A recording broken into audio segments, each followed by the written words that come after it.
Hello, ladies and gentlemen, and welcome to a Thursday episode of Ted's Booze Cellar with me, your most gracious host, Ted. Welcome to the premier alcohol review show here on YouTube. It is currently about 11 past 7 on the 1st of February 2024, and if things aren't going great for you right now, I hope they improve very, very promptly. Now, today we're going to be taking a look at a drink our dear old friend Philip gave me, and this is Berliner Kindl Weiss Himbeere, or I might be completely butchering the pronunciation of that, but I did find the Berliner Kindl webpage on this particular beer, and it says here, the Celestial Berliner Kindl White Raspberry. Our Berliner Kindl White Raspberry appears wherever the sun is shining.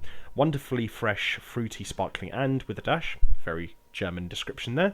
The original Berliner Kindl Weiss has always been a popular mix. From the enjoyment to go, the Berlin Beer Ambassador is available ready, mixed with a fruity, sweet shot of raspberry, a pleasure not only in summer.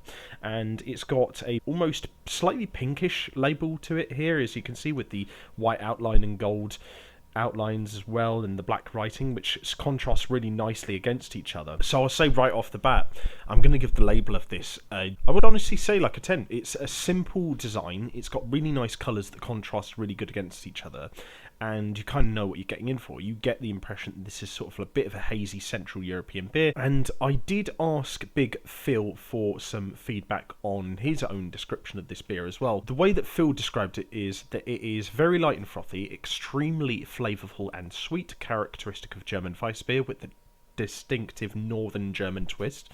The flavours of raspberry and woodruff, or Waldmeister, are a popular dyad in drinks, jellies, puddings and cakes. And he said the brand that I reviewed before, because I did review a Berliner Kindl beer some time ago, is kind of to Berlin what Tennent's is to Glasgow. That's the way he described it anyway. And to be fair, Phil knows his stuff about German and Scottish cuisine and food, so I'm willing to trust his word on that. So yeah, that sounds like about a roundabout way of describing it. I also looked on the Berliner Kindl website, and they said the brewing method for this is top fermented. It has 4 bitter units per beer. It's got a 7.5% original wort, a 5 to 10 degrees Celsius serving temperature roughly, and it's also got an alcohol percentage of 3%. So it's not going to be super hardcore. It's not going to kick you on your backside. It should be pretty digestible as far as Berlin beers go. Although, to be fair, I can't really think of any Berlin or German beer in general that I've ever had that wasn't extremely palatable. That's the main thing about German beers, is they are compulsively drinkable to a very lovely degree. Let's crack this sucker open and see what our first impressions are like after taking a little snifter. And for the first time, we're going to be using this Cyprus branded and shaped bottle opener that my good buddy Maddie got me from their holiday to Cyprus, which is very kind of them, and it's a good quality bottle opener as well. So let's have a crack at this then. Right, let's give it a quick snifter in the bottle first. If there's one thing that Germany loves just as much as berries and forest fruits, it's pickling. What this smells to me is like a sweet pickled raspberry with a really nice quality, like bio-organic yogurt, I think. That's the kind of smell I'd give it. But it actually smells really nice. It's like slightly fermented-y, slightly creamy sort of after smell. I can imagine this nose probably not being for everyone.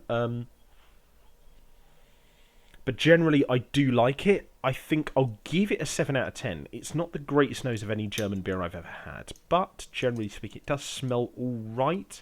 So I'll pour it out into glass to see if we have a better impression of it by doing that. So give me 1 second. Got my tankard glass, so let's pour it out into this sucker, and hopefully the nose will be a little bit nicer. But to be fair, it wasn't terrible in the bottle. It just wasn't spectacular, I suppose. Do the tapping on the edge of the glass thing that Phil always does. Alright, now let's have a proper snifter of this. Yeah, no, the harshness of the nose isn't quite as prevalent when you've poured it out. So in the glass, it's more like a 7.5 out of 10 rather than a 7. So it is definitely nicer in the glass. Lovely nose. Yeah, it's just generally much the same. It just doesn't have quite the same sort of underlying harshness that the nose in the bottle does. So generally speaking, it's much of the same, but just a bit nicer. But anyway, let's have ourselves a quick palate cleanser of water before we see what this really tastes like.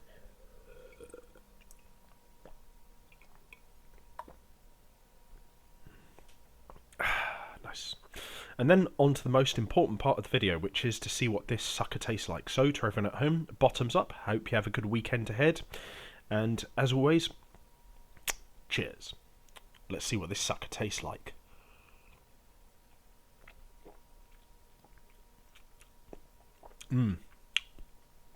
Texture's really smooth, which I didn't expect for such a light fruity beer, but it is very smooth. There's definitely a nice fizz to it, but just enough to the degree where it kind of takes the edge off of the kind of tartness of the white raspberry there. It kind of does really sort of complement the flavour and the texture really perfectly. This is one of the best balances in a drink I've ever had, of fizziness to texture and flavour, and the way that those kind of three aspects work together. So I think that, yeah, this has got one of the best balances of texture to flavour I've ever had.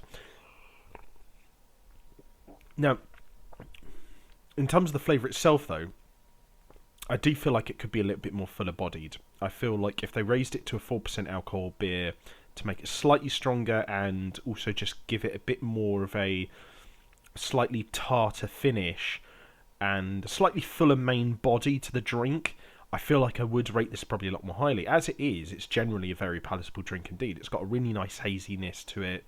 It's got really nice sweet, tart, raspberry flavour going through it that kind of undercuts that haziness and complements it really nicely, and the two kind of counterbalance each other quite well as well.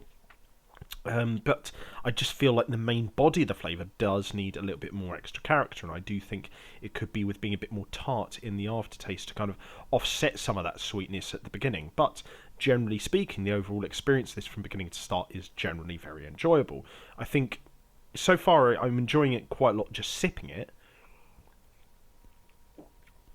But let's try glugging it a little bit just to see what that feels like, because I feel like this shouldn't be too hard to properly chuck down, but I'm going to have a look.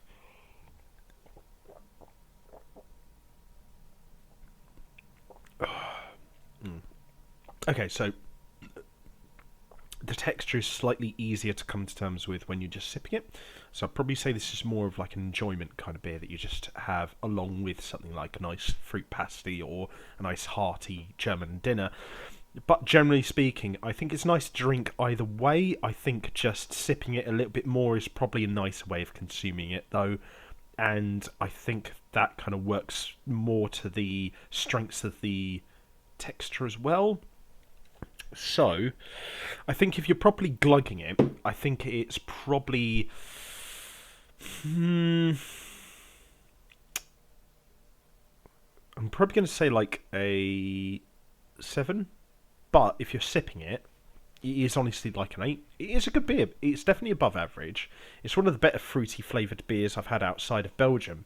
And generally speaking, the texture really complements the flavour very nicely. I think that's the thing that stands out to me above all other aspects of this drink, is just how much the texture, level of fizz, and the flavours all complement each other really well. The flavour itself is actually relatively simple, so it's quite easy to get your head around, and it generally is a very palatable drink. I just think there are certain aspects of the flavour itself that I think could be made more vibrant, more fully bodied, but generally speaking, I think this is a good beer. I would say, yeah, no, I would go out of my way to get this again. I think that it's just generally lacking a tiny bit extra oomph. Once it gets there, it's probably looking for a 9. I think as it is, it's definitely an 8 at least. So yeah, I would go out of my way to get this again. Really, really good stuff. So yeah, if you guys liked this video, leave a like, share and subscribe. Be sure to say thanks to Phil in the comments section down below for providing the beer today. And also please feel free to comment down below if you have any suggestions for future episodes of Ted's Booze Cellar, as well as any other video formats I could perhaps explore on this channel. And until next time, if you want to check out my other social medias, I'll leave those in the video description down below. But as well, have fun, stay safe whatever you're doing, don't do anything I wouldn't do, wash your hands, drink responsibly, know your limits, and I'll see you guys at the bar next time on Ted's Booze Cellar. Bye bye for now.